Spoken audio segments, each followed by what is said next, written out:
Hi, എൻ്റെ പേര് നീനു. അപ്പം ഞാൻ ഇന്ന് നിങ്ങളോട് ഷെയർ ചെയ്യുന്നത് വർക്കൗട്ട് ചെയ്യാനായിട്ട് എന്നെ മോട്ടിവേറ്റ് ചെയ്ത കുറച്ച് സ്റ്റോറീസാണ്. അപ്പോൾ നിങ്ങൾക്ക് എൻ്റെ ഈ വീഡിയോ ഇഷ്ടമാണെങ്കിൽ വീഡിയോയ്ക്ക് ലൈക്ക് ചെയ്യുക, എൻ്റെ ചാനൽ സബ്സ്ക്രൈബ് ചെയ്ത് എന്നെ സപ്പോർട്ട് ചെയ്യുക.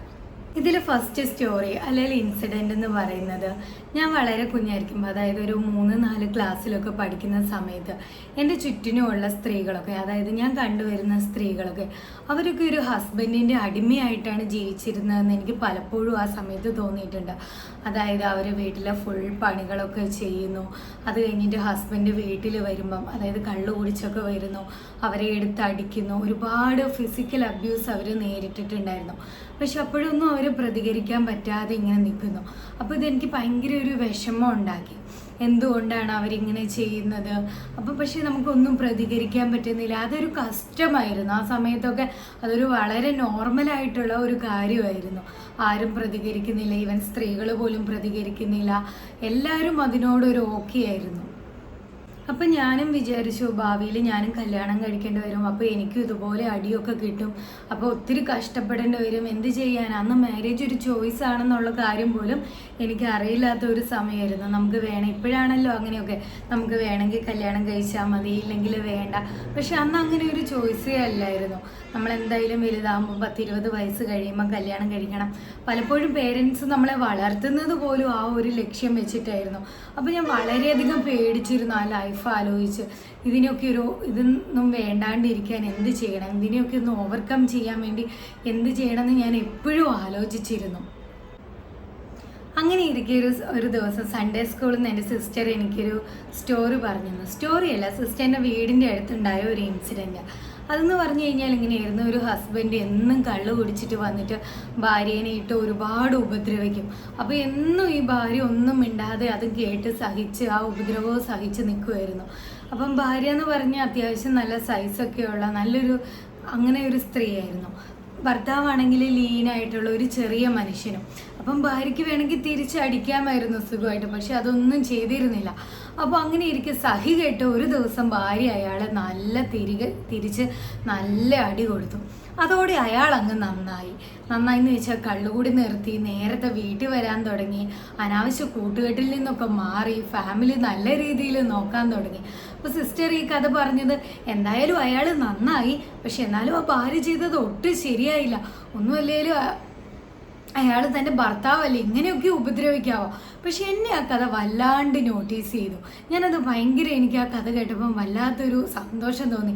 ഓഹോ, ഇങ്ങനെയൊക്കെ ചെയ്താൽ ഭർത്താവ് ചിലപ്പോൾ നന്നാവും അല്ലേ? അപ്പം നമുക്ക് നല്ല സൈസ് ഉണ്ടാവണം, നമുക്ക് നല്ല സ്ട്രെങ്ത് ഉണ്ടാവണം.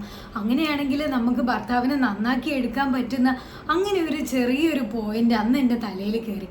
പക്ഷെ എങ്ങനെ നമ്മൾ സ്ട്രെങ്ത് ഉണ്ടാക്കണം, എങ്ങനെ സൈസ് വെക്കും, അതൊന്നും എനിക്കറിയില്ല. അന്ന് ഞാനൊരു ഫാറ്റി ചബി ഗേൾ ആണ്. അപ്പോഴും എനിക്ക് സ്ട്രെങ്തിനെ കുറിച്ച് യാതൊരു ഐഡിയ ഇല്ല. അപ്പോൾ എൻ്റെ മനസ്സിൽ മൊത്തം എങ്ങനെയെങ്കിലും ഒരു സ്ട്രെങ്ത് ഉണ്ടാക്കണം, എന്നിട്ട് വലുതാകുമ്പോൾ കല്യാണം കഴിക്കുമ്പോൾ ഹസ്ബൻഡ് എന്നെ അടിക്കുമ്പോൾ തിരിച്ച് തല്ലി പുള്ളീനെ നന്നാക്കണം. ഇതൊക്കെയായിരുന്നു എൻ്റെ അന്നത്തെ ഒരു ആഗ്രഹം, അല്ലെങ്കിൽ ഒരു അജണ്ട എന്ന് പറയും. കൃത്യം ആ സമയത്ത് തന്നെ ഞാൻ ബാലരമയോ ബാലഭൂമിയോ അങ്ങനെ എന്തെങ്കിലും ഒരു കഥ വായിച്ചു. അതൊരു രാജാവിൻ്റെ കഥയായിരുന്നു. രാജാവ് എന്ന് പറഞ്ഞു കഴിഞ്ഞാൽ വളരെ മടിയനായ, പണിയൊന്നും എടുക്കാതെ ഒത്തിരി ഭക്ഷണമൊക്കെ കഴിച്ച് സുഖിച്ച് ജീവിക്കുന്ന ഒരു രാജാവ്. അങ്ങനെ രാജ്യത്ത് കുറേ യുദ്ധങ്ങളൊക്കെ വന്നു. പക്ഷേ രാജാവിന് യുദ്ധത്തിലൊന്നും നല്ല രീതിയിൽ പങ്കെടുക്കാൻ പറ്റിയിരുന്നില്ല. കാരണം പുള്ളിക്ക് ഏത് സമയം തീറ്റേൻ്റെ കാര്യം അങ്ങനെ മാത്രമേ ചിന്തയുണ്ടായിരുന്നുള്ളൂ. മാത്രമല്ല, തിന്ന് പുള്ളിക്ക് ആകെ വയ്യ, ഒന്ന് എണീക്കാൻ വയ്യ, ആകെ മടി, ക്ഷീണം, അങ്ങനെയൊക്കെ ആയിരുന്നു. അപ്പോൾ എന്തായാലും കൊട്ടാരം വൈദ്യന് എന്ത് ചെയ്തു, രാജാവിനെ ഉപദേശിച്ചു, ഇങ്ങനെ പോയാൽ ശരിയാവില്ല, യുദ്ധം കൊണ്ട് എല്ലാവരും നമ്മുടെ ഭൂമി കൊണ്ടുപോകും, അപ്പം നന്നായേ തീരുന്നു. അപ്പോൾ എന്ത് ചെയ്യണം? അപ്പോൾ രാജാവ് വൈദ്യനോട് ചോദിച്ചു, ഇനി ഞാൻ എന്ത് ചെയ്യണം, എങ്ങനെയാണ് ഒന്ന് നന്നാവുക, എൻ്റെ പഴയ ആരോഗ്യമൊക്കെ ഒന്ന് വീണ്ടെടുക്കാൻ ഞാൻ എന്താണ് ചെയ്യാമെന്ന് രാജാവ് ചോദിച്ചു. അപ്പം വൈദ്യൻ പറഞ്ഞു, നിങ്ങൾ ഒന്നും ചെയ്യേണ്ട, വളരെ എളുപ്പം ഒരു വഴിയുണ്ട്. നിങ്ങൾ അടുക്കളയിലെ അരകല്ലെടുത്തിട്ട് കൊട്ടാരത്തിന് ചുറ്റും ഒരു 30 തവണ നടന്നാൽ മതി എന്ന് വൈദ്യം പറഞ്ഞു. അപ്പോൾ രാജാവ് എന്തായാലും രാജ്യത്തെ രക്ഷിക്കണം, ഒരുപാട് യുദ്ധങ്ങളൊക്കെ വരുന്നുണ്ട്, രാജ്യത്തെ രക്ഷിച്ചേ പറ്റൂ. അപ്പോൾ എന്തായാലും പുള്ളി ഒരു നല്ലവനായ രാജാവായിരുന്നു. രാജ്യത്തിന് വേണ്ടി മടിയൊക്കെ മാറ്റി വെച്ചിട്ട് അയാൾ എന്ത് ചെയ്തു, അരകല്ലെടുത്തിട്ട് കൊട്ടാരത്തിന് ചുറ്റും എന്നും 30 തവണ നടക്കാൻ തുടങ്ങി. അങ്ങനെ രാജാവ് നല്ല രീതിയിൽ സ്ട്രെങ്ത് ഒക്കെ വെച്ച് അങ്ങനെ യുദ്ധത്തിലൊക്കെ ജയിച്ചു. ഇതായിരുന്നു രണ്ടാമത്തെ ആ സ്റ്റോറി. അപ്പോൾ ഓക്കെ, അപ്പോൾ എനിക്ക് മനസ്സിലായി ഇങ്ങനെ വെയിറ്റുള്ള എന്തെങ്കിലും എടുത്ത് നടന്നാൽ നമുക്ക് സ്ട്രെങ്ത് ഉണ്ടാവുന്ന. അപ്പം ഞാൻ വിചാരിച്ചു എന്തായാലും അരകല്ലൊന്നും എടുത്ത് എനിക്ക് നടക്കാൻ പറ്റത്തില്ല. അപ്പം ഞാൻ വിചാരിച്ചു അരകല്ലിൻ്റെ ആ കുട്ടിയില്ലേ, അരയ്ക്കുന്ന സാധനം, അതെടുത്തിട്ട് വീടിന് ചുറ്റും നടക്കാൻ. അന്ന് ഞാൻ വെറും 3-ലോ 4-ലോ ഒക്കെ പഠിക്കുന്നതേ ഉള്ളൂ. അപ്പം വീട്ടിലൊക്കെ ഞാനിങ്ങനെ ഇത് ചെയ്യുന്നത് അറിഞ്ഞാൽ മമ്മി എന്നെ നല്ല ചീത്ത പറയും. അപ്പം ഞാൻ ആരും കാണാണ്ട് എല്ലാ ദിവസവും ഓൾമോസ്റ്റ് എല്ലാ ദിവസവും തന്നെ ആ അരകല്ലിൻ്റെ കുട്ടിയെ എടുത്തിട്ട് എൻ്റെ വീടിന് ചുറ്റും നടക്കാൻ തുടങ്ങി. ഇതാണ് എൻ്റെ ഫസ്റ്റത്തെ സ്ട്രെങ്ത് ട്രെയിനിങ്, എൻ്റെ വർക്കൗട്ട് എല്ലാം ഞാൻ ഇവിടെ നിന്നാണ് സ്റ്റാർട്ട് ചെയ്യുന്നത്. അത് കഴിഞ്ഞിട്ട് പിന്നീട് എനിക്ക് എന്ത് ഫിസിക്കൽ ആക്ടിവിറ്റി ചെയ്യാൻ പറ്റിയാലും ഞാൻ വേഗം അതിൽ ചാടിക്കയറി ചെയ്യാൻ നോക്കും.